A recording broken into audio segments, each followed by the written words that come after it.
You lose friends. Well, you're going to lose the friends who don't want the best for you. Those are the friends you want in 10 years? I mean, you lose friends. Well, maybe you gain new friends. Maybe you gain better friends. Or maybe, miracle of miracles, your friends pick up their mess too and move forward. Maybe not. And I'm not naively optimistic about such things. But you have to contemplate the price you pay for inaction. And this is something I did with my clients all the time. It's like, well, I don't want to change jobs. Well, no wonder. It's like, you have to go put yourself out to be interviewed. You have to send out 500 resumes. You have to be rejected 499 times. You have to polish your interview skills. You have to update your CV, which means you have to take a real look at the inadequacies in your preparation. And maybe you won't find a better job. It's like, no wonder you're afraid of that. Okay, you're in this job you hate, and it's 10 years from now. How does that look? Think about that. You already know you're in a little hell. You know perfectly well it's going to get worse. Which is more frightening? Action or inaction? Well, the thing about inaction is you're blind to it, eh? So you can hide from it. Well, that's chapter 3 again. Do not hide things in the fog. Do not make the assumption that inaction has no price. And so then you think, I'm terrified of this, but I'm even more terrified of that. And, you know, people have asked me, for example, I suppose why I was willing or am willing to engage in the troublesome process of objecting when I think something isn't going well. Well, it certainly doesn't hurt to be in good physical condition, so we can walk through it. Stop drinking too much. How do you know if you're drinking too much? You regret what you do when you're drinking. It's interfering with other important goals. It's causing you financial distress. It's getting you in trouble with your friends or your family. It's getting you in trouble with the police. Okay, so stop abusing substances if you can, right? If you see that they're hurting you. And alcohol is particularly pernicious in that regard. So, physical health. Are you in decent shape? Are you strong and coordinated? And if you're not, well, you'd be better if you were. You'd feel better, you'd be more effective, you'd live longer, you'd be less sick. And you really see that mount up. Like if someone's been in shape once in their life, they age way better. And it's also a really good way of maintaining your cognitive ability. Like, you know, you hear about those exercises that you can do online to make you smarter and keep your cognitive ability intact. Yep. Those don't work. There's no evidence that they work. People keep saying that they make you smarter, or they maintain your cognitive function. Psychologists have studied that for 50 years, hoping that one of those things will work. Trying all sorts of creative tacks, they don't work. Exercise works. Cardiovascular and weightlifting, you start to decline in your fluid intelligence at about the age of 25. And it's a linear trend downhill, and it can accelerate as you get older. It's just like this, quite ugly. If you exercise, you stave that off. So that's really useful. Maintain your relationships and foster them. So when I look at successful people, they're really good at something. They're reliable, right? You can count on their word. They're generous, and they have a wide connection network, which becomes more and more valuable as you get older. Yeah. So it's one advantage that older people really have over younger people. They have a connection network, and a connection network is huge. Well, you could be connected to 1,000 well-connected people. Okay, that means you are connected to the entire world. Right, it's unbelievably valuable.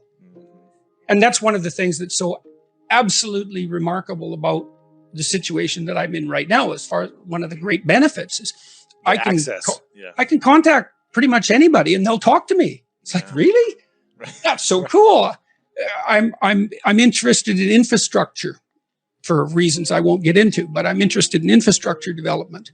I think it's a good method of wealth transfer. It's a good solution to the problem of inequality and employment. I reached out to a leading expert on infrastructure last week, see if he'd talk to me. I thought, I don't know anything about infrastructure except that it's worn to a frazzle and we should do something about it. He agreed to talk. And having a connection network is of inestimable value. It's huge. Reliability, generosity, you can work on both of those. Philosophical sophistication, it's very useful because it orients you properly. You have a sophisticated sense of the world. You find, for example, that doing things for other people is actually more rewarding than virtually anything else you can do. And you hear you should be of service to other people. Well, if you actually watch yourself, you pay attention to yourself and you do something that helps someone else and it genuinely helps them, I defy you to find another experience that is that satisfying. It's actually quite stunning how satisfying that is. And so that's a very useful thing to realize. Because I'm more afraid of the consequences of inappropriate silence. It's not that I'm brave. It's that I'm more terrified of the alternative. So I don't engage in the alternative. And I don't know, maybe I have a knack for that to some degree. Maybe it's a consequence of clinical training, but I can walk into people's houses and look around and I think, okay, there's something up here.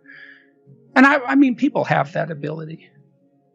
I walked into a house once and the dishwasher was in the middle of the kitchen and it was undone and had obviously been there for a couple of weeks. And the fridge had food in it that was no longer food. And the cupboards had unopened wedding gifts in them, like 5 years after the marriage. I thought, there's a lot of things in this household that are being swept under the rug. And that was all laid out in the practical environs. It's like they hadn't negotiated who was responsible for cleaning the fridge. They hadn't even been able to open their wedding gifts. It's like something's rotten, deeply so. And so I could see where that was headed without a tremendous amount of effort on the part of the people. And it didn't work. They were divorced, a couple of years after that in a very ugly manner for very ugly reasons. Well, I knew where that was headed, and under different circumstances, I would have said, what the hell is that box doing there? Oh, it's nothing. Yeah, no, wrong. It's not nothing. That's a little portal to hell. I can see it, and so could you if you looked, but you won't. And I mean that literally, because people won't look. They'll walk into a room like that, and they will not look at that thing. Absolutely. And that's because if they look, they'd see. And they don't want to see. And no wonder, but the consequence of blindness is worse. It's worse. I mean, I have this, my family would like some peace. Because I seem to be embroiled in one thing after another. And, they have a point, but peace is very hard to obtain.